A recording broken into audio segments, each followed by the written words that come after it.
기를 수가 없어. 정혜수의 입에서 작은 신음이 새어나왔어요. 손이 떨리고 있었죠. 안녕하세요. 문 앞에 선 여성이 고개를 숙여 인사했어요. 낡은 옷을 입고 등에는 한 살쯤 되어 보이는 아이를 업고 있었죠. 가정부로 나온 김민정입니다. 그 순간 정혜수는 숨을 멈춰버렸어요. 10년 전 이 집을 떠난 며느리였거든요. 어떻게 이런 일이? 정혜수의 목소리가 떨렸어요. 예전보다 훨씬 초라해진 모습, 그리고 처음 보는 아이까지. 들어가도 될까요? 추워서요. 민정의 목소리에도 떨림이 있었어요. 자신이 누군지 들켰는지 확신할 수 없다는 듯한 표정이었죠. 아이가 작게 칭얼거렸어요. 민정이 서둘러 등을 토닥였죠. 괜찮아, 괜찮아. 정혜수는 가슴이 두근거렸어요. 이 모든 상황이 꿈만 같았거든요. 며느리가 가정부로 나타나고 모르는 아이까지 데리고 온 이유가 뭘까요? 하지만 이건 시작에 불과했어요. 정말 충격적인 진실은 따로 있었거든요. 여러분은 지금 어디서 이 이야기를 보고 계신가요? 댓글로 남겨주세요. 시간은 바로 그때로 거슬러 올라갑니다. 아침부터 비가 조금씩 내렸어요. 평창동 대저택의 거실 창가에서 정혜수는 흰색 혈압약을 손바닥에 올려놓고 한참 바라보았습니다. 손가락 끝이 미세하게 떨렸죠. 72살이 되니 이런 작은 일도 마음대로 되지 않았어요. 물컵을 들어 올리는 것도 이전보다 힘들어졌습니다. 심장질환이 악화되면서 평소 하던 일상적인 동작들이 모두 버거워졌거든요. 계단을 오르내리는 것, 무거운 물건을 드는 것, 심지어 오래 서 있는 것조차 숨이 차올랐죠. 또 그만두겠다고 하더군. 비서가 어제 저녁 전화로 알려준 말이 귓가에 맴돌았습니다. 이번 달만 벌써 세 번째였어요. 가사 도우미들이 며칠을 못 버티고 나가버리는 상황이 계속 반복되고 있었죠. 첫 번째 도우미는 사흘 만에 그만두었어요. 너무 큰 집이라 관리가 어렵다면서요. 두 번째는 일주일을 버텼습니다. 그런데 정혜수가 까다롭다며 더는 못하겠다고 했죠. 세 번째 도우미는 이틀도 못 견뎠어요. 정혜수는 물을 한 모금 마시고 약을 삼켰습니다. 모간이 건조했어요. 거실 곳곳에 먼지가 쌓이고 있는 게 눈에 보였죠. 평소 같으면 깔끔하게 정리되어 있어야 할 소파 위에도 며칠 전 읽다가 던져둔 신문이 그대로 놓여 있었어요. 심장이 또 조금 뛰었습니다. 요즘 들어 갑자기 숨이 차오르는 일이 잦아졌거든요. 의사는 무리하지 말고 안정을 취하라고 했지만 혼자 사는 집에서 안정이 무슨 소용이었을까요? 저택의 이곳저곳이 엉망이 되어가고 있었어요. 2층 침실의 먼지, 1층 주방의 설거지, 정원 관리까지. 예전에는 완벽하게 돌아가던 모든 것들이 하나씩 무너져 내리고 있었죠. 그는 천천히 소파에 몸을 기댔어요. 시계를 보니 아직 오전 10시였습니다. 하루가 이렇게 길 줄은 몰랐죠. 예전에는 아침 7시면 이미 회사에 나가 있었는데 이제는 집에서 나가는 것조차 큰 결심이 필요했어요. 이사회 참석도 점점 어려워졌습니다. 1시간 넘게 앉아 있는 것만으로도 등이 아팠거든요. 회사 임원들과의 점심 식사도 몇 차례 취소했어요. 컨디션이 좋지 않다는 핑계를 댔지만 사실은 기력이 부족했죠. 도윤이가 나간 게 언제였나? 문득 10년 전 일이 떠올랐습니다. 아들 정도윤과 며느리가 집을 나간 게 벌써 그렇게 오래되었나 싶었어요. 그때는 왜 나갔는지도 정확히 모르겠고 지금까지도 연락 한 번 없었죠. 그날 밤이 아직도 선명했습니다. 도윤이가 급하게 짐을 챙기더니 민정이와 함께 현관 쪽으로 향했어요. 정혜수가 무슨 일이냐고 물어봤지만 제대로 된 답변을 들을 수 없었죠. 아버지, 저희 잠시 다른 곳에서 지내야 할 것 같아요. 도윤이가 한 말이 그게 전부였어요. 그 후로는 소식이 없었죠. 정혜수는 옆 탁자에 놓인 휴대전화를 내려다보았어요. 전화번호부를 열어봐도 가족 이름은 없었습니다. 비서, 의사, 회사 직원들 번호만 가득했죠. 이상했어요. 가족이 연락을 하지 않는 게 아니라 연락할 방법 자체가 없어진 거였죠. 도윤이가 쓰던 휴대전화 번호도 연결되지 않았고 어디서 사는지도 모르겠었어요. 참 웃기는 일이야. 혼잣말이 나왔어요. 한때는 수백 명의 직원을 거느린 기업 창업주였는데 지금은 집 안정리도 제대로 못하고 있었죠. 그런데 더 문제가 있었어요. 요즘 박상권이 이상하게 굴고 있었거든요. 회사 이사회에서 자꾸 결재권을 넘기라고 압박하고 중요한 서류들에 대한 접근을 제한하기 시작했죠. 회장님 건강이 좋지 않으시니 저희가 대신 처리하는 게 어떻겠습니까? 박상권이 지난주 이사회에서 한 말이었어요. 겉으로는 걱정하는 척했지만 정혜수는 그 속내를 알 수 있었죠. 박상권은 정혜수가 회사를 창업할 때부터 함께한 동료였어요. 그런데 언제부턴가 주도권을 잡으려고 하는 게 눈에 보였죠. 정혜수가 약해진 틈을 타서 말이에요. 문제는 정혜수에게 이를 막을 힘이 부족하다는 거였어요.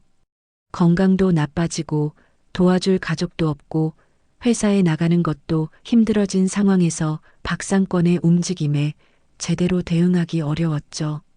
거실 한쪽 벽면에 걸린 가족 사진이 눈에 들어왔습니다. 도윤이가 30살쯤 되었을 때 찍은 사진이었어요. 그때는 모든 게 괜찮았죠. 회사도 잘 돌아가고 가족도 함께 있었고요. 사진 속 도윤이는 환하게 웃고 있었어요. 민정이도 마찬가지였죠. 세 사람이 함께 찍은 마지막 가족 사진이었습니다. 정혜수는 사진에서 시선을 돌렸어요. 요즘은 그런 생각을 하면 가슴이 답답해졌거든요. 무엇이 잘못되었는지, 왜 가족이 떠났는지 아직도 이해할 수 없었죠. 오늘도 하루 종일 혼자 있어야 했어요. 점심은 간단하게 해결하고 오후에는 TV나 보며 시간을 보내겠죠. 저녁도 혼자 먹고 밤에는 또 혼자 잠들 거예요. 외로움이 몰려왔습니다. 이렇게 큰 집에서 혼자 산다는 게 이렇게 힘든 일인 줄 몰랐어요. 현관에서 초인종 소리가 들렸습니다. 아마 택배 기사겠죠. 정혜수는 천천히 일어났어요. 무릎이 뻣뻣했습니다. 걸음을 옮기는데 숨이 살짝 찼어요. 현관까지 가는 것도 예전 같지 않았죠. 심장이 조금 빨라졌습니다. 그런데 택배가 아니었어요. 정혜수 고객님이시죠? 문 너머로 여성의 목소리가 들렸습니다. 조심스럽게 떨리는 음성이었어요. 어디서 들어본 듯한 목소리였는데 정확하게 기억나지 않았죠. 누구신지요? 가사도우미로 나온 김민정입니다. 업체에서 연락 받으셨을 거예요. 정혜수는 잠시 생각해 보았어요. 맞습니다. 어제 비서가 빨리 사람을 구해달라고 했었죠. 그런데 이렇게 빨리 올 줄은 몰랐습니다. 아, 그렇군요. 정혜수는 문 쪽으로 걸어갔어요. 걸음이 평소보다 느렸죠. 심장 질환 때문에 조금만 움직여도 숨이 찼거든요. 문고리에 손을 올렸습니다. 또 어떤 사람일까 싶었어요. 지난번 가사도우미는 이틀 만에 그만두었죠. 그 전 사람은 일주일을 못 버텼고요. 나이가 어느 정도일까? 일을 제대로 할 수 있을까? 이번에는 얼마나 버틸까? 이런 생각들이 머릿속을 스쳐 지나갔어요. 어차피 오래 못 버틸 테지. 정혜수는 속으로 중얼거리며 문을 열었습니다. 기대는 하지 않기로 했어요. 어차피 며칠 뒤면 또 그만두겠다고 할 테니까요.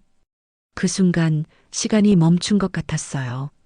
문 앞에 서 있는 여성의 얼굴을 본 순간 정혜수는 숨을 멈춰버렸죠. 10년 전 이 집을 나간 며느리였어요. 김민정이었습니다. 이럴 수가. 정혜수의 입에서 작은 소리가 새어나왔어요. 민정은 예전보다 훨씬 마르고 초라해 보였죠. 낡은 점퍼를 입고 있었고 얼굴에는 다크서클이 짙게 깔려 있었어요. 해진 청바지에 낡은 운동화, 질끈 묶은 단발머리. 예전에 단아했던 모습과는 전혀 달랐습니다. 마치 다른 사람 같았어요. 그런데 더 놀라운 건 따로 있었습니다. 민정의 등에 작은 아이가 엎여 있었거든요. 1살쯤 되어 보이는 여자아이였어요. 까만 눈망울이 또렷하고 빨간 털모자를 쓰고 있었죠. 아이는 민정의 등에서 고개를 돌려 정혜수를 바라보고 있었어요. 호기심 어린 눈빛이었습니다. 작은 손으로 민정의 어깨를 잡고 있었죠. 안녕하세요. 민정이 고개를 숙여 인사했어요. 목소리가 떨렸습니다. 자신이 누군지 알아보았는지 모르겠다는 듯한 표정이었죠. 정혜수는 아무 말도 할 수 없었어요. 심장이 빠르게 뛰었습니다. 혈압약을 먹었는데도 어지러웠죠. 이게 정말 현실인가 싶었어요. 10년 만에 나타난 며느리, 그리고 처음 보는 아이. 모든 게 꿈만 같았습니다. 등에 업힌 아이가 작은 손으로 민정의 어깨를 톡톡 쳤어요. 아이도 정혜수를 신기한 듯 바라보고 있었습니다. 까만 눈동자가 맑고 투명했어요. 저 혹시... 정혜수가 입을 열려고 했지만 목소리가 나오지 않았어요. 목구멍이 메말라 있었죠. 무슨 말을 해야 할지도 모르겠었어요. 민정은 여전히 고개를 숙이고 있었습니다. 가정부로 온 사람처럼 행동하고 있었어요. 마치 처음 만나는 사람인 것처럼요. 들어와도 될까요? 추워서요. 아이가 작게 칭얼거렸어요. 민정이 등을 토닥여 달래는 소리가 들렸죠. 아이의 볼이 추위에 빨갛게 물들어 있었어요. 정혜수는 그제야 정신을 차렸어요. 문가에서 이러고 있을 때가 아니었습니다. 네. 들어오세요. 정혜수가 한 발 뒤로 물러났어요. 민정이 조심스럽게 문지방을 넘어왔죠. 아이와 함께요. 현관이 갑자기 좁게 느껴졌습니다. 정혜수는 가슴이 두근거리는 걸 느꼈어요. 이것이 정말 현실인지 확신할 수 없었죠. 10년 만의 재회가 이렇게 시작되었습니다. 민정이 현관에 들어서자 대저택의 화려한 내부가 한눈에 들어왔어요. 수입 대리석 바닥, 크리스털 샹들리에 고급 가구들이 즐비했죠. 그런데 민정의 모습은 이 모든 것과 너무나 대조적이었습니다. 찢어진 패딩 점퍼의 솜이 삐져나와 있었어요. 낡은 운동화는 밑창이 닳아서 구멍이 날 지경이었죠. 청바지도 무릎 부분이 해져서 실밥이 풀어져 있었습니다. 등에 업힌 아이는 피곤에 겨운 듯 작은 신음만 냈어요. 고개를 민정의 어깨에 기댄 채 눈을 반쯤 감고 있었죠. 빨간 털모자 아래로 보이는 얼굴이 창백했습니다. 정혜수는 민정의 차림새를 보며 더욱 당황했어요. 10년 전에 이 집을 떠날 때는 이런 모습이 아니었거든요. 그때는 단정하고 품위 있는 며느리였는데 지금은 완전히 다른 사람 같았습니다. 어떻게 이런 일이... 정혜수는 속으로 중얼거렸어요. 도대체 무슨 일이 있었길래 며느리가 이렇게 초라한 모습이 된 걸까요? 민정은 거실을 둘러보았습니다. 소파 위에 널브러진 신문들, 식탁 위에 설거지, 바닥에 떨어진 먼지들이 눈에 들어왔어요. 예전보다 집 관리가 엉망이 된 게 한눈에 보였죠. 어디서부터 시작해야 할까요? 민정이 조심스럽게 물었어요. 목소리에 떨림이 있었습니다.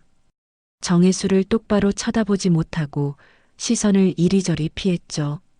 정혜수는 대답하지 못했어요. 아직 상황을 받아들이기 어려웠거든요. 며느리가 가정부로 나타났다는 게 믿어지지 않았습니다.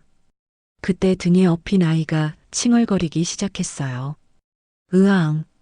작은 울음소리였지만 대저택의 조용한 공간에 울려 퍼졌습니다.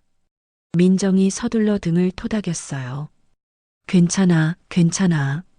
민정이 아이를 달래며 거실 안쪽을 살펴보았습니다. 아이를 잠시라도 눕힐 곳이 필요했어요. 그런데 마땅한 장소가 보이지 않았죠. 저기, 혹시 아이를 잠시 눕힐 만한 곳이 있을까요? 민정이 정혜수에게 물었어요. 정혜수는 그제야 정신을 차렸습니다. 아, 네. 소파에 눕혀도 되고요. 감사합니다. 민정이 조심스럽게 아이를 소파에 눕혔어요. 아이는 여전히 칭얼거렸지만 누워서는 조금 조용해졌죠. 민정이 아이 옆에 쿠션을 받쳐서 떨어지지 않게 했습니다. 그러자 현관 쪽에서 발소리가 들렸어요. 대저택 관리 직원 2명이 들어왔습니다. 정원 관리를 담당하는 김 씨와 청소를 도와주는 이 씨였어요. 회장님, 안녕하세요. 김 씨가 인사했는데 민정을 보고 깜짝 놀랐습니다. 이 씨도 마찬가지였어요. 두 사람 모두 민정을 알아보았거든요. 어떻게? 김 씨가 중얼거렸어요. 10년 전 이 집에서 일할 때 민정을 본 적이 있었거든요. 민정은 고개를 숙였습니다. 직원들이 자신을 알아본다는 걸 눈치챘어요. 어색한 침묵이 흘렀죠. 아, 새로 오신 가정부님이세요. 정혜수가 어색하게 말했어요. 직원들에게 민정의 정체를 알리고 싶지 않았습니다. 그런데 그때 아이가 다시 울기 시작했어요. 이번에는 더 크게 울었죠. 으앙, 으앙. 아이의 울음소리가 거실 전체에 울려 퍼졌어요. 민정이 급하게 아이를 안아 올렸습니다. 죄송해요. 아이가 배가 고픈가 봐요. 민정이 당황하며 말했어요. 아이를 달래려고 이리저리 흔들어 봤지만 울음은 그치지 않았죠. 이 씨가 인상을 찌푸렸어요. 아이까지 데려와서 일을 어떻게 하겠어요? 목소리에 불만이 섞여 있었습니다. 김 씨도 어색한 표정을 지었어요. 민정의 얼굴이 빨갛게 달아올랐어요. 미안함과 당황스러움이 뒤섞였죠. 정말 죄송합니다. 아이를 맡길 곳이 없어서. 민정이 떨리는 목소리로 말했어요. 아이는 계속 울고 있었습니다. 정혜수는 이 상황을 어떻게 처리해야 할지 몰랐어요. 심장이 두근거렸습니다. 며느리와 아이, 그리고 직원들까지. 모든 게 복잡하게 얽혀 있었죠. 그때 현관에서 또 다른 발소리가 들렸어요. 정혜수의 비서가 들어왔습니다. 회장님, 박상권 부회장님께서 전화 주셨는데. 비서가 말하다가 거실 상황을 보고 멈췄어요. 울고 있는 아이, 당황한 민정, 어색한 직원들을 한눈에 봤죠. 무슨 일이세요? 비서가 조심스럽게 물었어요. 새로운 가정부예요. 정혜수가 간단하게 답했습니다. 더 자세한 설명은 하고 싶지 않았어요. 비서는 민정을 훑어보았습니다. 찢어진 패딩, 낡은 운동화, 그리고 울고 있는 아이. 모든 게 평범하지 않아 보였어요. 아이까지 데려온 가정부라니 좀 이상하지 않나요? 비서가 속삭이듯 말했어요. 정혜수는 대답하지 않았습니다. 아이 울음소리는 계속되었어요. 민정이 아무리 달래도 소용없었죠. 젖병을 줘야 할 것 같은데 가져온 게 없어 보였습니다. 혹시 주방에서 우유를 좀 데워도 될까요? 민정이 간절하게 물었어요. 그러세요. 정혜수가 답했습니다. 민정은 아이를 안고 주방으로 갔어요. 주방에서도 아이 울음소리가 들렸습니다. 민정이 서둘러 우유를 데우고 있는 것 같았어요. 이 씨가 김 씨에게 귓속말했어요. 이상해요. 아이 데리고 온 가정부는 처음 봐요. 김 씨도 고개를 끄덕였습니다. 맞아요. 게다가 저 여자 어디서 본 것 같은데. 두 사람의 수군거림이 정혜수 귀에 들렸어요. 가슴이 답답해졌습니다. 그때 비서가 다가왔어요. 회장님, 박상권 부회장님이 오늘 오후에 뵙자고 하셨어요. 중요한 얘기가 있다고 하시더라고요. 정혜수는 한숨을 쉬었어요. 박상권과 만나는 것도 부담이었는데 민정까지 나타나니 머릿속이 복잡했죠. 주방에서 민정이 나왔어요. 아이에게 젖병을 물리고 있었습니다. 다행히 울음이 멈췄어요. 죄송했어요. 이제 조용해질 거예요. 민정이 미안해하며 말했어요. 그런데 젖병을 빨던 아이가 갑자기 토했습니다. 어머, 민정이 깜짝 놀라며 아이를 일으켜 세웠어요. 바닥에 토한 것이 떨어졌죠. 이 씨가 더욱 인상을 찌푸렸어요. 아이까지 데리고 와서 이런 일만 생기네요. 불만이 가득한 목소리였어요. 민정은 더욱 위축되었죠. 정말 죄송해요. 제가 치울게요. 민정이 황급히 말했어요. 한 손으로는 아이를 안고 다른 손으로는 바닥을 닦으려 했죠. 정혜수는 이 모든 상황을 보며 어지러웠어요. 심장이 빨리 뛰고 숨이 차올랐습니다. 혈압이 올라가는 게 느껴졌어요. 그런데 더 큰 문제가 있었어요. 박상권이 이 상황을 알게 되면 어떻게 될까요? 회장이 집안 관리도 제대로 못한다고 비웃을 게 뻔했죠. 정혜수는 소파에 주저앉았어요. 다리에 힘이 빠졌습니다. 회장님, 괜찮으세요? 비서가 걱정스럽게 물었어요. 괜찮아요. 정혜수가 답했지만 목소리에 힘이 없었어요. 온몸이 떨렸습니다. 민정은 바닥을 닦으면서 정혜수를 힐끗 쳐다봤어요.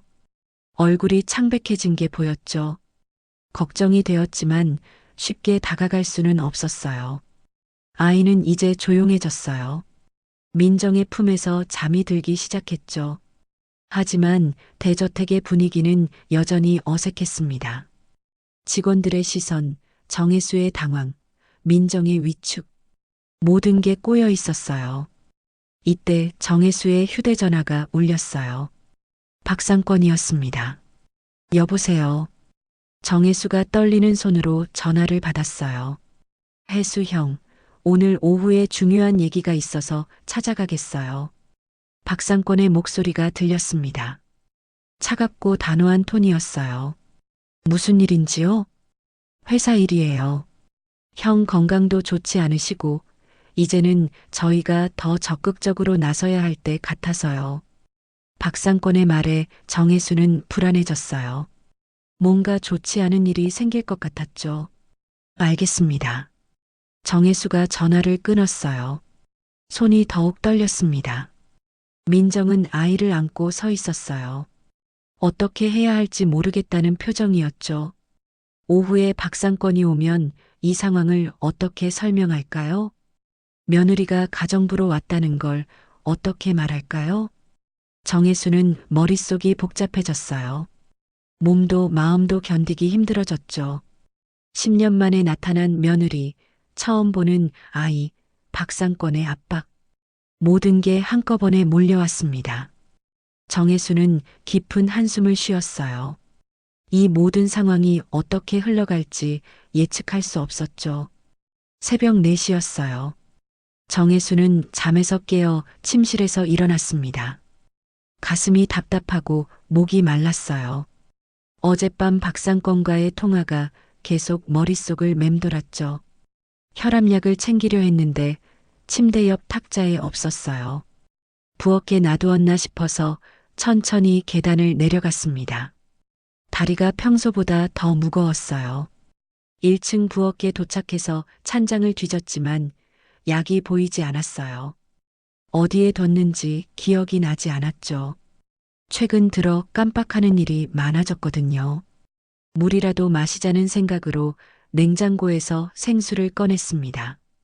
그런데 물병을 여는 순간 갑자기 어지러웠어요. 앞이 흐려지더니 다리에 힘이 빠졌죠. 정혜수는 균형을 잃고 비틀거렸어요. 물병이 손에서 떨어져 바닥에 떨어졌습니다. 그리고 그도 함께 주저앉았죠. 바닥에 손을 짚고 버티려 했지만 온몸에 힘이 없었어요. 결국 옆으로 쓰러지고 말았습니다. 머리가 부엌 타일 바닥에 부딪혔어요. 작은 신음이 나왔어요. 의식은 있었지만 몸을 움직일 수가 없었죠. 심장이 불규칙하게 뛰었습니다. 민정은 거실에서 소파에 누워있던 아이 곁에서 잠들어 있었어요. 아이가 밤중에 깨어 올까봐 옆에 함께 있었거든요. 그런데 어디선가 둔탁한 소리가 들려왔습니다. 쿵. 민정은 잠에서 깨어 귀를 기울였어요. 조용했던 대저택에서 들린 이상한 소리였죠. 혹시 정혜수에게 무슨 일이 생긴 건 아닐까 싶어서 조심스럽게 일어났습니다. 아이는 다행히 깨지 않고 잠들어 있었어요. 민정은 발끝으로 걸어서 소리가 난 방향을 확인했어요. 부엌 쪽에서 들려온 것 같았죠. 부엌 입구에 도착하자 바닥에 쓰러져 있는 정혜수가 보였어요. 옆에는 물병이 굴러다니고 있었습니다. 어머! 민정이 깜짝 놀라며 달려갔어요. 정혜수는 의식은 있었지만 얼굴이 창백했죠. 괜찮으세요? 어디 아프세요? 민정이 급하게 물었어요. 정혜수는 대답하기 어려워했습니다. 어지러워서 간신히 나온 말이었어요. 숨도 제대로 쉬지 못하고 있었죠. 민정은 즉시 119에 신고했어요. 휴대전화를 꺼내 번호를 눌렀습니다. 여보세요, 119죠? 응급 상황이에요. 네, 말씀하세요. 70대 남성분이 쓰러졌어요. 의식은 있는데 일어나지 못하고 계셔요. 주소가 어떻게 되시나요? 민정이 주소를 알려줬어요. 구급대가 곧 출발한다고 했죠. 전화를 끊고 나서 민정은 정혜수를 부축하려 했어요. 그런데 혼자서는 일으킬 수가 없었죠. 정혜수가 생각보다 무거웠거든요. 천천히 일어나 보세요. 민정이 정혜수의 팔을 잡고 천천히 일으키려 했어요.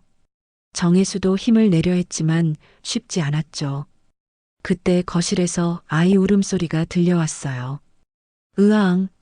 아이가 깨어서 울기 시작한 거였어요.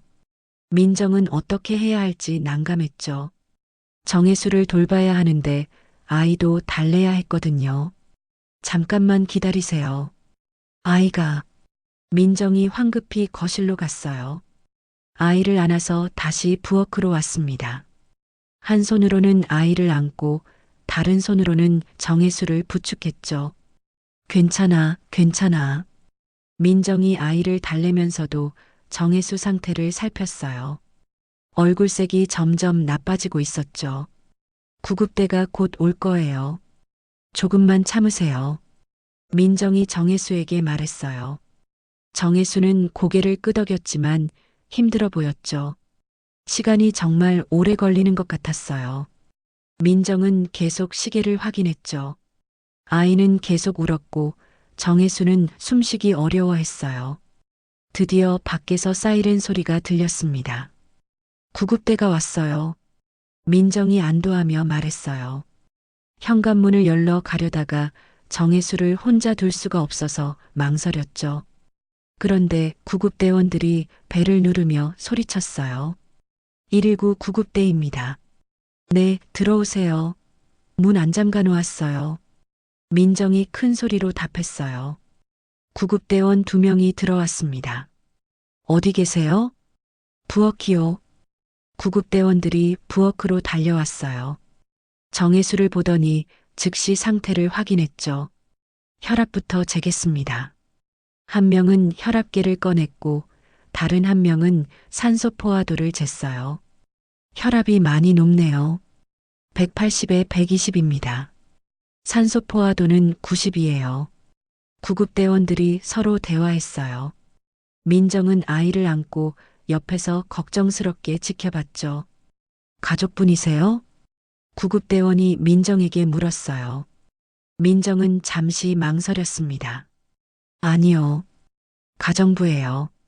가족분 연락처를 알고 계세요? 잘 모르겠어요. 민정이 답했어요. 정혜수의 가족 연락처를 말할 수도 없는 상황이었죠. 구급대원들이 정혜수를 들것에 옮겼어요. 병원으로 가셔야겠어요. 같이 오시겠어요? 네. 민정이 답했어요. 아이를 안고 구급차에 탔습니다. 구급차 안에서 정혜수는 산소 마스크를 쓰고 있었어요. 의식은 있었지만 말을 하기 어려워했죠. 민정은 정혜수의 손을 잡았어요. 괜찮을 거예요. 정혜수가 민정을 바라봤어요. 고마워한다는 표정이었죠. 병원에 도착해서 응급실로 들어갔어요. 의사들이 즉시 정혜수를 진찰했습니다. 민정은 응급실 밖에서 기다렸어요. 아이는 민정의 품에서 잠들어 있었죠. 1시간 후에 의사가 나왔어요. 보호자분이세요? 가정부입니다. 환자분 상태가 좋지 않네요. 고혈압과 심장질환이 심해졌어요. 의사가 심각한 표정으로 말했어요. 오랫동안 혼자 지내면서 제대로 관리가 안 된 것 같아요. 약도 불규칙하게 드셨고 스트레스도 많이 받으신 것 같고요. 민정은 마음이 아팠어요. 10년 동안 정혜수가 혼자 지내며 얼마나 힘들었을까 싶었죠. 입원이 필요해요. 며칠은 병원에 계셔야 할 것 같네요. 네. 민정이 답했어요. 가족분들께 연락하셔야겠어요. 의사가 말했지만 민정은 어떻게 답해야 할지 몰랐어요. 정혜수는 입원실로 옮겨졌어요. 민정은 아이와 함께 병실에 들어갔죠. 침대에 누워있는 정혜수는 여전히 산소 마스크를 쓰고 있었어요. 수액도 맞고 있었죠. 많이 힘드시죠? 민정이 조심스럽게 물었어요. 정혜수가 고개를 끄덕였습니다. 괜찮아질 거예요. 민정이 위로했어요. 정혜수는 민정을 바라봤습니다. 왜 이렇게까지 도와주느냐는 듯한 눈빛이었어요. 다음 날 아침 담당 의사가 병실로 왔어요. 정혜수님, 상태가 많이 안 좋으세요. 의사가 차트를 보며 말했어요. 심장 기능이 많이 떨어졌고 혈압도 조절이 잘 안 되고 있어요. 앞으로 혼자 지내시기는 어려울 것 같네요. 정혜수는 충격을 받았어요. 자신의 건강이 이렇게 나빠진 줄 몰랐거든요. 가족이나 간병인의 도움이 반드시 필요해요. 독거 생활은 정말 위험합니다. 의사가 강조해서 말했어요. 정혜수는 민정을 바라봤어요. 며느리였던 그녀가 왜 가정부가 되어 자신을 돌보고 있는 걸까요? 이해할 수 없었죠. 민정은 병실에서 아이를 돌보며 정혜수도 챙겼어요. 물을 갖다 드리고 간병인처럼 일했죠. 왜 이렇게까지 해주는 거요? 정혜수가 마스크를 벗고 물었어요. 목소리가 약했습니다.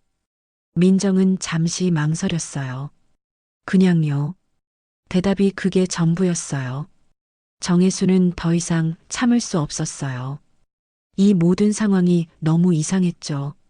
며느리가 가정부가 되어 나타나고 모르는 아이까지 데리고 다니고 정말 이유를 모르겠어요. 정혜수가 다시 물었어요. 이번에는 조금 더 강한 목소리였죠. 민정은 아무 말도 하지 않았어요. 아이만 계속 돌봤죠. 정혜수는 결심했어요. 더 이상 이렇게 지낼 수는 없었거든요.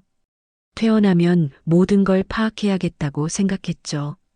자신의 건강, 회사 상황, 그리고 민정이 나타난 이유까지 모든 것을 알아내야 했어요. 이제는 방관할 수 없었습니다. 병원에서 이틀을 보낸 후 정혜수는 집으로 돌아왔어요. 의사는 절대 안정을 취하라고 했지만 그는 집무실에 남겨둔 서류들이 걱정되었죠. 회사 상황을 직접 확인해야 했어요. 비서실에 전화해서 지난주 이사회 자료를 가져오라고 하세요. 정혜수가 민정에게 말했어요. 민정은 아이를 소파에 눕히고 전화를 걸었죠. 네, 회장님 지시사항 전달드립니다. 민정이 조심스럽게 통화했어요. 정혜수는 그녀의 말투가 생각보다 정확하다는 걸 느꼈죠. 1시간 후 비서가 서류 가방을 들고 왔어요. 그런데 평소보다 양이 적어 보였습니다. 이게 전부인가요? 정혜수가 물었어요. 네, 제가 확인한 건 이게 전부입니다. 비서가 답했어요. 하지만 정혜수는 뭔가 이상하다는 느낌을 받았죠. 서류를 펼쳐보니 중요한 결제 문서들이 몇 개 빠져 있었어요. 특히 지난달 투자 승인 관련 서류가 없었죠. 투자 승인서는 어디 있습니까?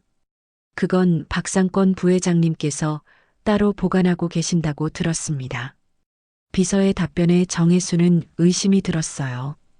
왜 박상권이 그 서류를 가지고 있는 걸까요? 박상권 부회장에게 연락해서 서류를 가져오라고 하세요. 네, 알겠습니다. 비서가 나간 후 정혜수는 남은 서류들을 살펴봤어요.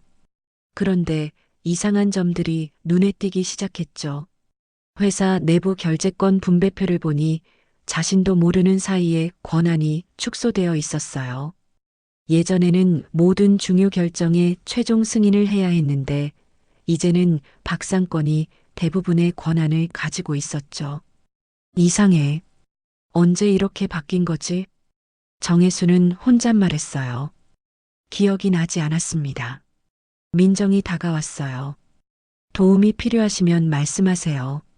서류 정리 같은 건 할 수 있어요. 그래요? 그럼 이 자료들 좀 정리해 주실래요? 정혜수가 서류 더미를 가리켰어요. 민정은 고개를 끄덕였습니다. 민정이 서류를 정리하는 모습을 보니 이상했어요. 손놀림이 너무 익숙해 보였거든요. 마치 이런 일을 오랫동안 해온 사람 같았죠. 회계 자료는 따로 분류할까요? 민정이 물었어요. 정혜수는 깜짝 놀랐습니다. 일반 가정부가 회계 자료를 구분할 수 있을까요? 네, 그렇게 해주세요. 민정은 서류들을 체계적으로 분류해 나갔어요. 투자 관련, 인사 관련, 회계 관련으로 나누더니 날짜 순으로도 정리했죠. 이 서류 서명 날짜가 좀 이상해요. 민정이 한 장의 문서를 가리켰어요. 어떤 게 이상한가요? 여기 보세요. 11월 15일에 결제 받았다고 되어 있는데 첨부된 회계 자료는 11월 20일 작성된 거예요. 정혜수가 자세히 봤더니 정말 그랬어요. 시간 순서가 맞지 않았죠. 이건 조작된 거 아닌가요? 민정의 말에 정혜수는 충격을 받았어요. 회사 서류가 조작되었다니요. 더 확인해 보죠. 정혜수와 민정은 서류들을 하나씩 점검해 나갔어요. 그러자 이상한 점들이 계속 발견되었죠. 서명 날짜와 문서 작성일이 맞지 않는 것들이 여러 개 있었어요. 회계 흐름도 자연스럽지 않았죠. 이건 의도적으로 만든 것 같아요. 민정이 조심스럽게 말했어요. 왜 그렇게 생각하세요? 제가 예전에 이런 일을 해봐서요. 민정의 답변이 애매했어요. 정혜수는 더 자세히 물어보고 싶었지만 일단 서류 점검을 계속했죠. 오후가 되자 박상권이 전화를 걸어왔어요. 혜수 형, 몸은 좀 어때요? 괜찮아요. 그런데 비서한테서 연락받았는데 투자 서류를 찾는다고 하던데요. 박상권의 목소리에 경계하는 느낌이 들어 있었어요. 네, 확인할 일이 있어서요. 형이 몸이 안 좋으니까 제가 대신 처리하고 있잖아요. 굳이 확인하실 필요 없을 것 같은데요. 박상권이 은근히 압박하는 톤이었어요. 그래도 제가 직접 봐야겠어요. 알겠어요. 내일 가져다 드릴게요. 전화를 끊고 나서 정혜수는 불안해졌어요. 박상권의 반응이 자연스럽지 않았거든요. 민정이 다가왔어요. 뭔가 문제가 있는 것 같네요. 왜 그렇게 생각하세요? 전화 받으시는 거 들었는데 상대방이 뭔가 숨기려는 것 같았어요. 민정의 관찰력이 예상보다 뛰어났어요. 정혜수는 점점 그녀가 궁금해졌죠. 혹시 예전에 무슨 일을 하셨나요? 그냥 사무직이었어요. 여전히 자세한 답변을 피하고 있었어요. 그때 아이가 깨어서 칭얼거리기 시작했어요. 민정이 아이를 안아달래는 동안 정혜수는 서류를 계속 살펴봤죠. 갑자기 민정이 입을 열었어요. 사실 말씀드릴 게 있어요. 정혜수가 고개를 돌렸어요. 10년 전에 이런 일이 있었어요. 일부 임원들이 회장님을 몰아내려고 문서를 조작했었죠. 뭐라고요? 정혜수는 깜짝 놀랐어요. 저희가 우연히 그 자료를 발견했어요. 그런데 그 사실을 말씀드리면 회장님이 쓰러지실까봐 어려웠어요. 왜요? 회장님 심장병이 있으시잖아요. 그런 얘기 들으시면 더 악화될 것 같았어요. 민정이 떨리는 목소리로 말했어요. 게다가 회사 내 권력 구조를 보니 함부로 말씀드리면 오히려 위험할 것 같았고요. 정혜수는 충격을 받았어요. 10년 전에 그런 일이 있었다니요. 그래서 떠난 거였어요? 네. 다른 방법이 없었어요. 민정의 말에 정혜수는 혼란스러웠어요. 자신이 버림받았다고 생각했던 일이 사실은 다른 이유였다는 거잖아요. 그럼 지금도? 네, 아마 계속 진행되고 있을 거예요. 민정이 현재 서류들을 가리켰어요. 이 자료들 보면 박상권 씨가 회사 권한을 완전히 장악하려고 하는 것 같아요. 정혜수는 분노가 치밀어 올랐어요. 10년 동안 속고 있었다는 뜻이잖아요. 그럼 어떻게 해야 하죠? 우선 더 자세히 조사해야 해요. 증거를 모아야죠. 민정이 진지하게 말했어요. 여기서 할 수 있을까요? 네, 이 집을 거점으로 해서 조사하면 될 것 같아요. 정혜수는 결심했어요. 더 이상 당하고만 있을 수는 없었죠. 좋아요. 함께 해보죠. 정말요? 네. 진실을 알아야겠어요. 민정이 안도하는 표정을 지었어요. 정혜수도 마음이 조금 가벼워졌죠. 그럼 우선 작은 작전실을 만들어 볼까요? 어디에요? 서재를 쓰죠. 거기가 제일 조용하고 안전할 거예요. 정혜수가 2층 서재를 가리켰어요. 좋은 생각이에요. 민정이 동의했어요. 그들은 서재로 올라가서 책상을 정리하고 서류들을 펼쳐 놓았어요. 마치 정말 작전을 짜는 것 같았죠. 내일부터 본격적으로 시작해 볼까요? 네. 민정이 답했어요. 아이는 그녀의 품에서 조용히 잠들어 있었죠. 정혜수는 오랜만에 희망을 느꼈어요. 혼자가 아니라는 생각이 들었거든요. 10년 만에 시작된 진실 찾기였습니다. 민정과 함께라면 할 수 있을 것 같았어요. 이제 박상권에게 당하기만 하지 않겠다고 다짐했죠. 작은 반격이 시작되었습니다. 다음 날 오전, 박상권은 회사 임원실에서 부하 직원의 보고를 받고 있었어요. 그의 표정이 점점 굳어졌죠. 정혜수 회장이 어제 서류들을 요구했다고요? 네, 비서를 통해 투자 승인서를 비롯해 몇 가지 자료를 요청했습니다. 박상권은 펜을 탁자에 내려놓았어요. 지금까지 순조롭게 진행되던 계획에 차질이 생길 수 있었거든요. 앞으로 회장님 관련 모든 업무 보고는 저에게 먼저 하세요. 알겠습니다. 그리고 비서진을 일부 교체하겠어요. 새로운 사람으로요. 박상권의 지시가 떨어지자 직원은 고개를 끄덕였죠. 그는 이미 오래전부터 이런 순간을 준비해 왔거든요. 의료진에게도 연락하세요. 회장님께서 무리하시면 안 된다고 강조해 주고요. 네, 바로 처리하겠습니다. 박상권은 창밖을 내다봤어요. 정혜수가 깨어나기 시작했다는 건 위험 신호였죠. 하지만 아직 늦지 않았어요. 오후에 박상권은 대저택으로 향했어요. 정혜수와 직접 만나서 상황을 파악해야 했거든요. 대저택에 도착하자 현관에서 이상한 소리가 들렸어요. 아기 울음소리였죠. 뭐지? 박상권이 의아해하며 문을 열었어요. 거실에서 민정이 아이를 달래고 있는 모습이 보였습니다. 박상권은 민정을 한번 훑어봤어요. 초라한 옷, 낡은 운동화, 그리고 등에 업힌 아이까지.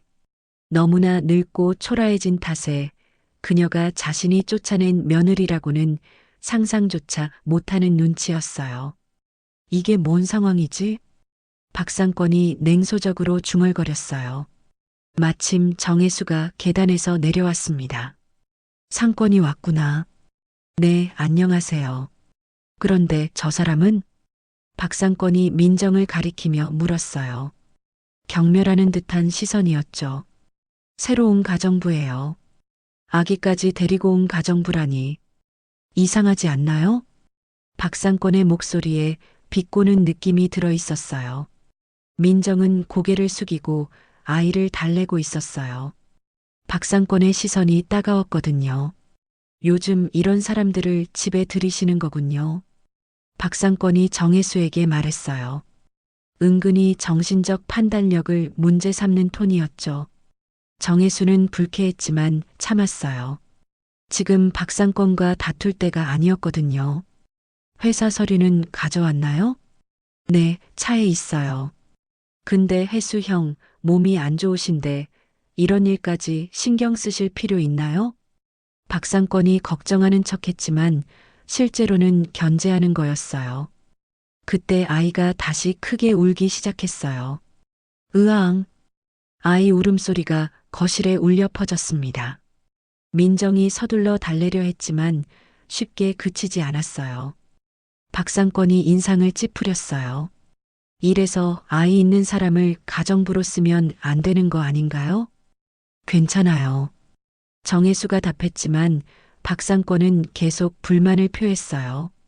이런 환경에서 어떻게 안정을 취하시겠어요? 의사가 조용한 곳에서 쉬라고 했잖아요. 박상권이 의사 말까지 끌어들이며 압박했어요. 민정은 점점 위축되었어요. 아이는 계속 울고 박상권은 계속 눈치를 주고 있었거든요. 다른 가정부로 바꾸는 게 어떨까요? 박상권이 제안했어요. 정혜수를 흔들려는 의도였죠. 아니에요. 괜찮아요. 정혜수가 단호하게 답했어요. 하지만 박상권은 포기하지 않았죠.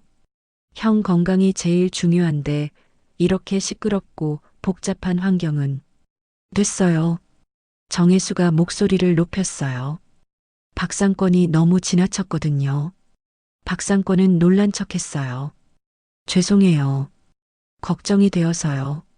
하지만 그의 표정에는 만족스러운 기색이 있었어요.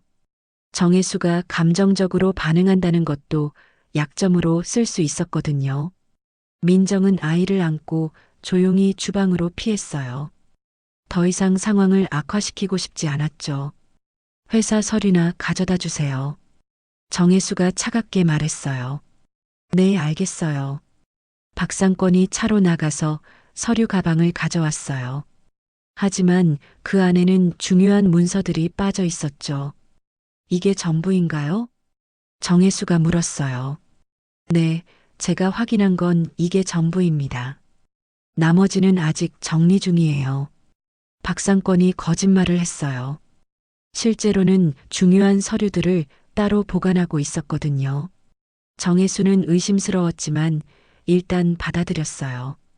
지금 당장 추궁할 증거가 없었거든요. 그럼 저는 이만 가볼게요. 몸조리 잘하시고요. 박상권이 일어났어요. 그런데 나가면서 직원들에게 몇 마디 했죠. 회장님이 많이 힘들어 보이시네. 판단력도 예전 같지 않고. 작은 목소리였지만 일부러 들리게 한 거였어요. 아기 우는 소리에도 신경 쓰이실 텐데. 박상권의 말에 직원들이 고개를 끄덕였어요. 씨앗이 심어진 거죠. 박상권이 나간 후 정혜수는 서류를 펼쳐봤어요. 예상대로 중요한 부분들이 빠져 있었죠. 민정이 주방에서 나왔어요. 아이는 이제 조용해졌어요. 힘드시죠? 정혜수가 민정에게 물었어요. 괜찮아요. 민정이 답했지만 얼굴에 피로가 역력했어요. 미안해요. 저 때문에 곤란한 일을 겪게 해서. 정혜수가 사과했어요. 박상권의 태도가 너무 무례했거든요. 아니에요. 저야말로 아이 때문에 시끄럽게 해서. 민정이 미안해했어요. 정혜수는 문득 과거를 떠올렸어요. 10년 전 민정과 도윤이가 집을 떠날 때도 이런 분위기였었죠. 뭔가 압박받고 힘들어하는 모습이었어요. 그때는 왜 그런지 제대로 물어보지도 않았었어요. 그냥 서운하다는 감정만 있었죠. 그때 내가 더 관심을 가졌어야 했는데 정혜수는 후회했어요. 오해와 오만함 때문에 가족을 잃었을지도 모르거든요. 이번에는 다를 거예요. 정혜수가 다짐했어요. 민정과 함께 진실을 밝혀내겠다고요. 그런데 박상권의 움직임이 더 빨라지고 있었어요.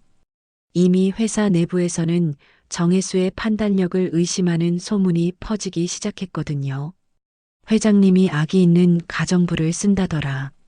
요즘 좀 이상해지신 것 같아. 이런 말들이 직원들 사이에서 돌았어요.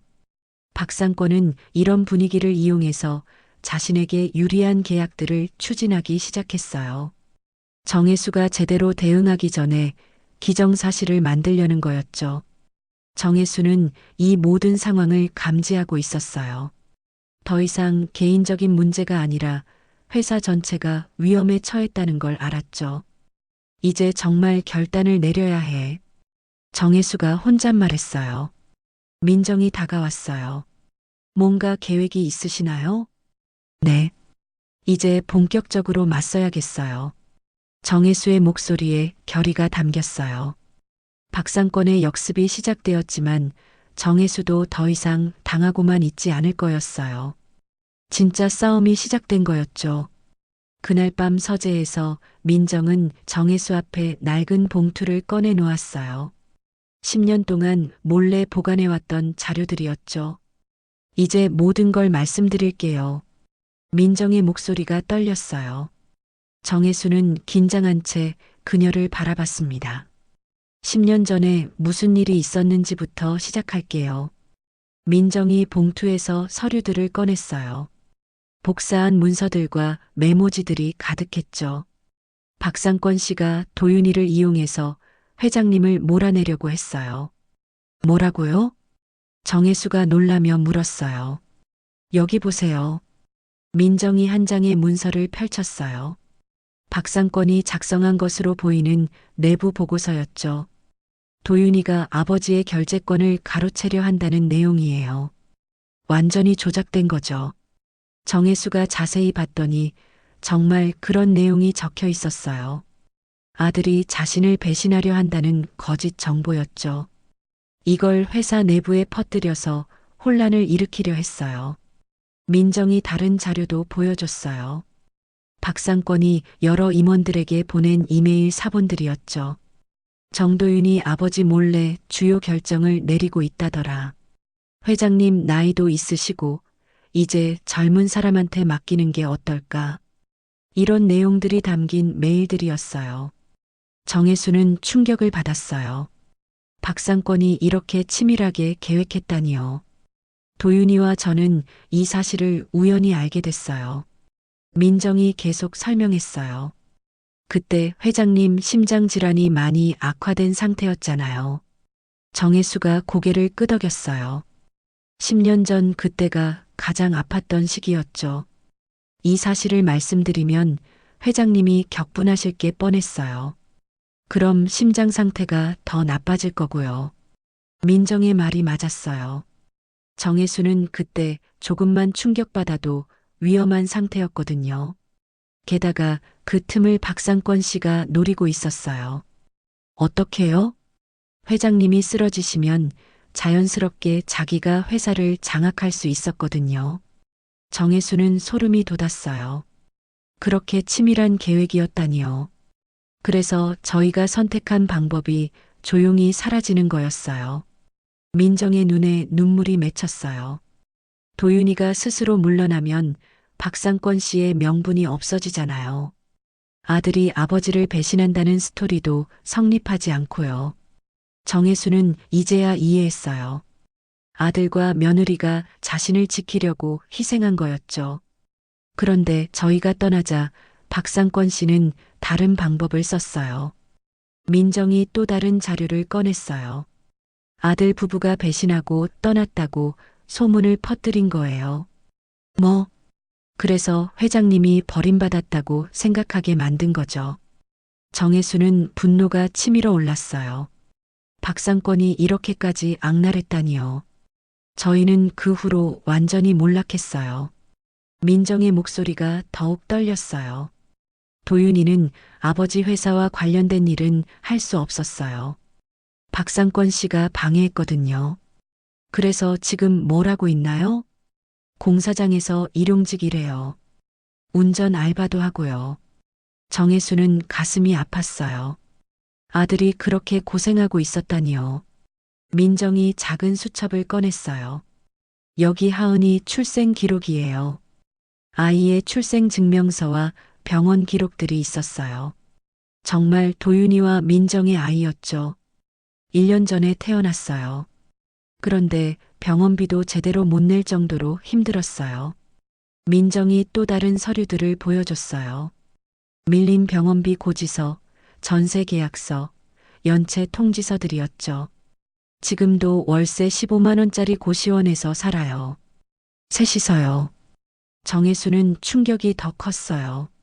손녀까지 그런 환경에서 자라고 있었다니요. 제가 가정부 일을 하는 것도 하은이 때문이에요. 애 맡길 곳이 없어서 업고 다녀야 하거든요. 민정이 등에서 잠자고 있는 아이를 내려다봤어요. 어린이집 비용도 부담되고 베이비시터도 쓸 수 없고요. 정혜수는 더 이상 듣기 힘들었어요. 온몸이 떨렸죠. 그런데 왜 여기로 왔어요? 박상권 씨가 다시 움직이기 시작했다는 걸 알았어요. 민정이 최근의 신문 기사를 보여줬어요. 회장님 건강이 악화되자 이번 기회에 완전히 장악하려는 것 같았어요. 정혜수는 모든 상황이 정리되었어요. 10년 동안의 오해와 진실이 한꺼번에 밝혀진 거였죠. 그래서 더 이상 가만히 있을 수 없었어요. 민정의 목소리에 결의가 담겼어요. 이번에는 회장님을 지켜드리고 싶었어요. 정혜수는 눈물이 쏟아질 것 같았어요. 10년 동안 원망했던 아들과 며느리가 사실은 자신을 지키려 했던 거였죠. 미안해요. 정말 미안해요.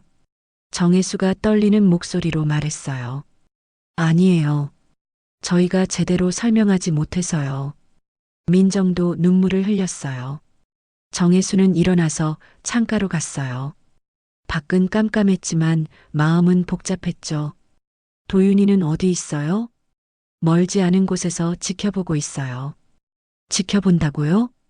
네, 아버지 안전을 확인하려고 가끔 이 근처에 와요. 정혜수는 더욱 가슴이 아팠어요. 아들이 그렇게 자신을 걱정하고 있었다니요. 이제 어떻게 하죠? 민정이 물었어요. 정혜수는 결심을 굳혔어요. 더 이상 박상권의 계략에 당할 수 없었죠. 박상권을 완전히 무너뜨려야겠어요. 정말요? 네, 이제 충분한 증거가 있잖아요. 정혜수가 민정이 가져온 자료들을 가리켰어요.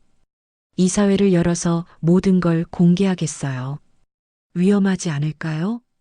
이제 더 이상 숨어 있을 이유가 없어요. 정혜수의 목소리에 힘이 들어갔어요. 가족부터 되찾아야죠. 민정이 고개를 끄덕였어요. 도윤이한테 연락해 보세요. 이제 집으로 돌아와도 된다고요. 정말요? 네, 이제 다시 시작할 때예요. 정혜수는 오랜만에 희망을 느꼈어요. 잃었던 가족을 되찾을 수 있을 것 같았거든요. 그리고 박상권에게 제대로 된 복수를 할 수 있을 것 같았죠. 10년 만에 진실이 밝혀진 순간이었어요. 이제 진짜 반격이 시작될 차례였습니다. 정혜수는 창밖을 보며 다짐했어요. 이번에는 절대 져주지 않겠다고요. 민정과 아이 그리고 어디선가 지켜보고 있을 도윤이까지 모든 가족을 지켜내겠다고 말이에요. 드디어 최후의 결전을 위한 준비가 시작되었습니다. 이틀 동안 정혜수와 민정은 서재에서 모든 자료를 체계적으로 정리했어요.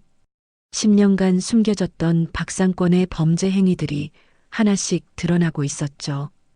이 서류들을 법정에서도 쓸 수 있게 정리해야 해요. 민정이 복사기 앞에서 말했어요. 그녀는 밤새 문서들을 스캔하고 복사하며 체계적으로 분류했죠. 횡령 증거, 서류 조작 증거, 그리고 권력 장악 과정까지. 정혜수가 책상 위에 펼쳐진 자료들을 가리켰어요. 박상권의 모든 계략이 한눈에 보였습니다. 민정은 10년 전부터 조금씩 모아온 작은 단서들을 새로운 증거와 연결시켰어요. 박상권이 보낸 이메일, 변경된 계약서, 의심스러운 자금 흐름까지 모든 게 연결되었죠. 이제 구조가 완성됐네요. 민정이 만족스럽게 말했어요. 정혜수는 신뢰할 만한 임원들에게 비밀리에 연락했어요. 이사회를 소집해야 했거든요. 김상무, 저예요. 내일 이사회 소집이 필요해요. 갑자기 무슨 일이세요? 중요한 안건이 있어요. 박상권 부회장 모르게 진행해 주세요. 정혜수의 목소리에 긴장감이 있었어요. 알겠습니다. 다른 이사님들께도 조용히 연락드릴게요. 신뢰할 만한 이사 5명에게만 연락했어요. 박상권의 눈치를 채지 못하게 하기 위해서였죠. 이사회 당일 아침 정혜수는 평소보다 일찍 일어났어요. 의사는 무리하지 말라고 했지만 오늘만큼은 직접 나가야 했죠. 정말 괜찮으세요? 민정이 걱정스럽게 물었어요. 네, 오늘은 반드시 해야 할 일이 있어요. 정혜수가 단호하게 답했어요. 민정은 아이를 등에 업고 정혜수와 함께 회사로 향했어요. 모든 증거 자료를 가방에 넣고서 말이죠. 회사에 도착하자 박상권이 로비에서 기다리고 있었어요. 혜수 형, 오늘 이사회가 있다고 들었는데요. 박상권의 목소리에 의심이 묻어 있었어요. 네, 중요한 안건이 있어서요. 무슨 안건인지 미리 알려주셨으면 좋았을 텐데요. 박상권이 불쾌해하는 기색을 보였어요. 곧 알게 될 거예요. 정혜수가 간단히 답하고 엘리베이터에 탔어요. 이사회실에는 5명의 이사가 이미 모여 있었어요. 모두 긴장한 표정이었죠. 안녕하세요. 정혜수가 인사하며 자리에 앉았어요. 박상권도 따라 들어왔죠. 그럼 회의를 시작하겠습니다. 정혜수가 가방에서 서류들을 꺼내 테이블 위에 놓았어요. 박상권의 표정이 굳어졌죠. 오늘 여러분께 보여드릴 건 우리 회사에서 일어난 심각한 문제들입니다. 정혜수의 목소리가 회의실에 울려 퍼졌어요. 박상권 부회장이 지난 10년간 저지른 횡령과 서류 조작 증거입니다. 박상권이 벌떡 일어났어요. 형, 무슨 말씀을 하시는 거예요? 앉으세요. 차례대로 설명드리겠어요. 정혜수가 첫 번째 서류를 펼쳤어요. 여기 보시면 2015년부터 시작된 자금 유용 내역이 있습니다. 이사들이 서류를 자세히 살펴봤어요. 명확한 증거들이었죠. 이건 조작된 자료일 수도 있잖아요. 박상권이 소리쳤어요. 그럼 이것도 조작일까요? 정혜수가 두 번째 자료를 보여줬어요. 박상권이 직접 보낸 이메일들이었죠. 이사들의 표정이 점점 심각해졌어요. 증거가 너무 명확했거든요. 그리고 이건 제 아들을 모함하기 위해 만든 거짓 보고서입니다. 정혜수가 10년 전 자료를 펼쳤어요. 정도윤이 저를 배신한다는 내용으로 사내에 퍼뜨린 거죠. 박상권의 얼굴이 창백해졌어요. 형, 이건 오해예요. 오해요? 그럼 이것도 오해인가요? 정혜수가 계열사 불법 거래 증거를 보여줬어요. 이사들이 웅성거리기 시작했어요. 박상권의 범죄 행위가 너무 명백했거든요. 그때 민정이 회의실 뒤편에서 조용히 추가 자료를 정혜수에게 전달했어요. 마지막으로 이건 최근 자료입니다. 정혜수가 새로운 서류를 펼쳤어요. 제가 병원에 입원한 사이에 무단으로 처리한 계약서들입니다. 이사들이 충격을 받았어요. 박상권의 배신이 현재 진행형이었거든요. 이제 더 이상 변명할 여지가 없을 것 같은데요. 정혜수가 박상권을 바라봤어요. 박상권은 아무 말도 할 수 없었어요. 모든 증거가 명확했거든요. 회장님, 이 정도면 법적 조치를 취해야겠습니다. 한 이사가 말했어요. 동의합니다. 다른 이사들도 고개를 끄덕였어요. 그럼 박상권 부회장 해임을 의결하겠습니다. 정혜수가 공식적으로 선언했어요.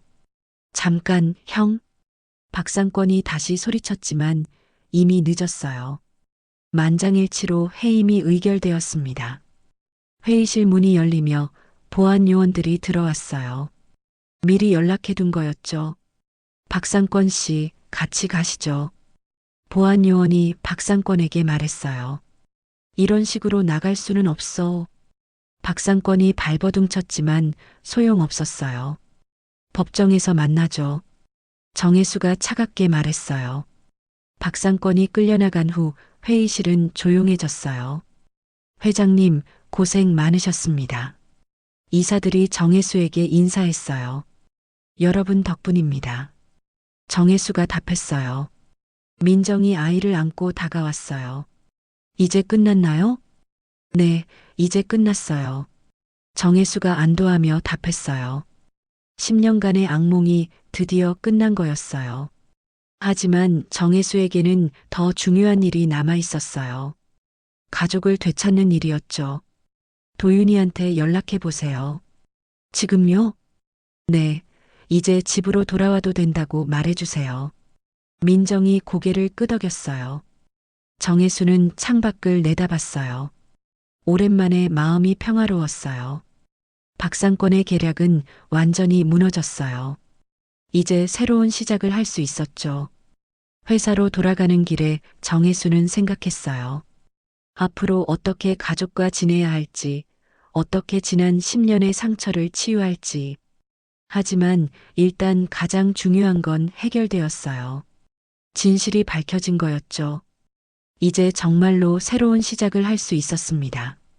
민정과 아이 그리고 어디선가 돌아올 도윤이와 함께 말이에요. 정혜수는 오랜만에 미소 지었어요. 드디어 평화가 찾아온 것 같았거든요. 하지만 이건 시작에 불과했어요.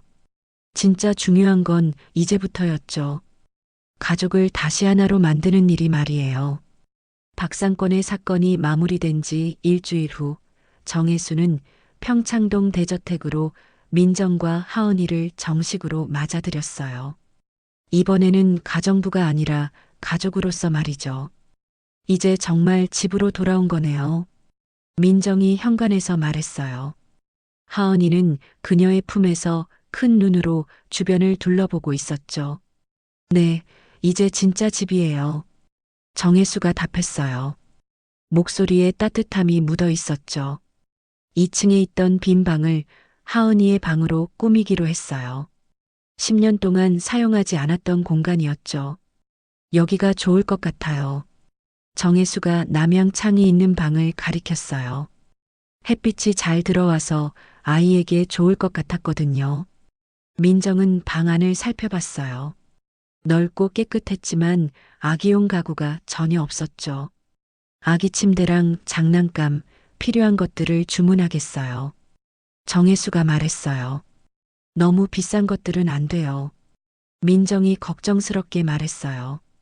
아직 예전의 가난한 생활이 몸에 배어 있었거든요. 괜찮아요. 손녀를 위한 거잖아요. 정혜수가 하은이를 내려다보며 미소 지었어요.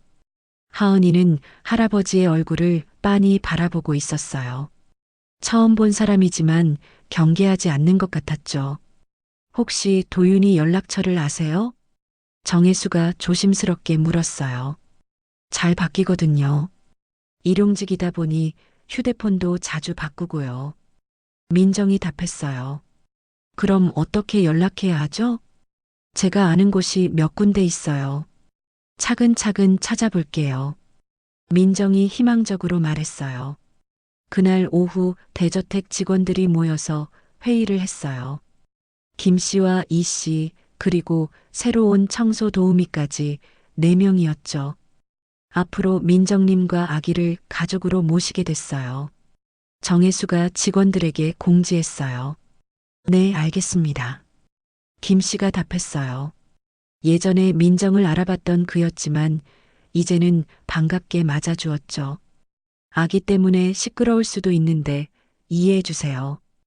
당연하죠. 오히려 집안이 활기차질 것 같아요.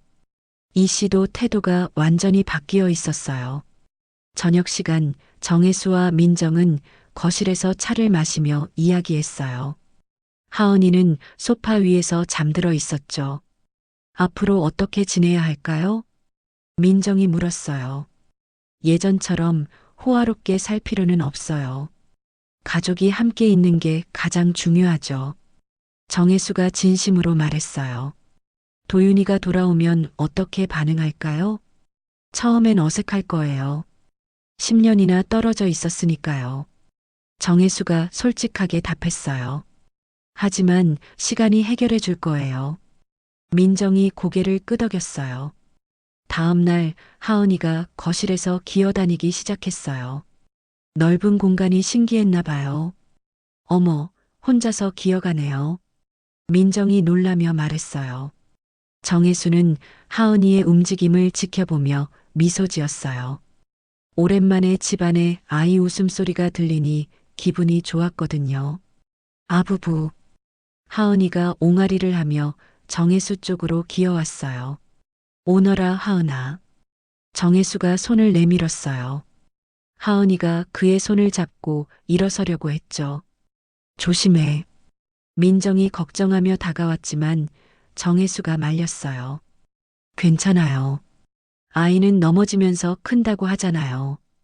그날부터 대저택의 분위기가 완전히 바뀌었어요. 조용했던 집안에 생기가 돌기 시작했죠. 아침에는 하은이 울음소리로 하루가 시작됐어요. 낮에는 아이가 기어다니는 소리가 들렸고, 저녁에는 민정이 아이를 재우는 자장가가 들렸죠. 정혜수는 이런 일상이 좋았어요. 예전의 적막한 생활보다 훨씬 의미 있었거든요. 일주일 후, 민정이 좋은 소식을 가져왔어요. 도윤이 연락처를 알았어요. 정말요? 네, 친구를 통해서 찾았어요. 민정이 종이에 적힌 전화번호를 보여줬어요. 정혜수는 떨리는 손으로 휴대폰을 들었어요. 10년 만에 아들에게 전화를 거는 거였거든요. 여보세요. 전화 너머로 낯설면서도 그리운 목소리가 들렸어요. 도윤아, 아버지다. 잠시 침묵이 흘렀어요. 아버지? 그래, 집으로 돌아와라. 갑자기 무슨... 민정이가 모든 걸 설명했다. 이제 오해가 풀렸어. 도윤의 목소리에 떨림이 있었어요. 정말요? 그래, 박상권 일도 모두 해결됐어. 아버지. 도윤의 목소리에서 울먹임이 들렸어요. 빨리 집으로 와라. 하은이도 기다리고 있어. 하은이를 아세요? 내 손녀잖아. 정혜수의 목소리에 따뜻함이 묻어났어요. 지금 바로 갈게요. 조심해서 와라. 전화를 끊고 나서 정혜수는 눈물이 났어요. 드디어 아들을 되찾게 된 거였거든요. 저녁 무렵 현관에서 벨소리가 들렸어요.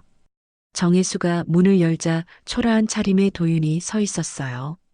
10년의 세월이 그의 얼굴에 깊은 주름을 새겨놓았죠. 아버지. 도윤이 고개를 숙였어요.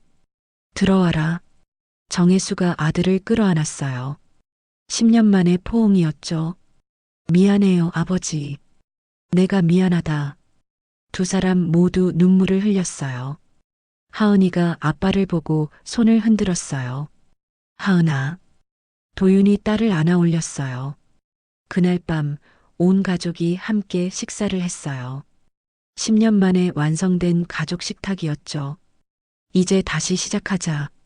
정혜수가 말했어요. 네, 아버지. 도윤과 민정이 대답했어요. 며칠 후 아침 정혜수는 하은이를 품에 안고 거실 창가에 섰어요. 따뜻한 햇빛이 창문으로 들어오고 있었죠. 하은이는 할아버지 품에서 밖을 바라보며 웃고 있었어요. 하은아, 이제 우리가 함께 살 거야. 정혜수가 속삭였어요. 앞으로는 절대 헤어지지 않을 거고 창밖으로 정원의 나무들이 보였어요. 새로운 계절이 시작되고 있었죠. 정혜수는 하은이를 보며 생각했어요. 인생에서 가장 중요한 건 가족이라는 것을, 돈이나 권력보다 함께하는 사람들이 진짜 보물이라는 것을, 우리 함께 행복하게 살자. 정혜수가 하은이에게 약속했어요. 하은이는 할아버지를 보며 해맑게 웃었어요. 드디어 평창동 대저택에 진짜 가족의 시간이 시작된 거였어요.